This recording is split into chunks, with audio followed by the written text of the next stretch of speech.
আরে Neymar Neymar হ্যাঁ হ্যাঁ কি গা হুগাইছে না লাও আরে এন্টারশিপ বডি খা হুগাই যাবো আমার কথা কো আমার কথা কো আরে থসে কথা কইবা দে মানে আইতাছো কবে মাঠে নামতাছো কবে তুমি সালাউদ্দিনের বলা না তোমার বাবা তো খাইতাছে তুমি এনে ভাই সারাদিন আড্ডা মারো না যাও যা এ বন্ধু তোর মেসি তো খেলা বাদ দিল আর বুড়া ডর হয়ে গেছে গা ও হানার আগের মতো খেলা পাই না এর লেগে বাদ দিছে কিরম কথা কইলি ওর বিষয়ে আমি সব জানি কারণ মেসির লগে আমার আগামুতা আগামতা মানে আরে না ওই উড়া বসা আমার লগে ফোনে আলাপ হয় এক লগে ডিনার করি পরে আমি না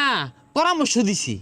কি পরামর্শ দিছস পরামর্শ দিলাম যে এই জীবনে তো বহুত খেলছো বহুত কিছু অর্জন করছো হ্যাঁ অন একটু বউ বাচ্চারা সময় দিয়া চিলচুল করো টিয়া পয়সা তো আর কম কামাইছো না একটু আরামে এসে দরকার আছে পরে কহ ঠিকই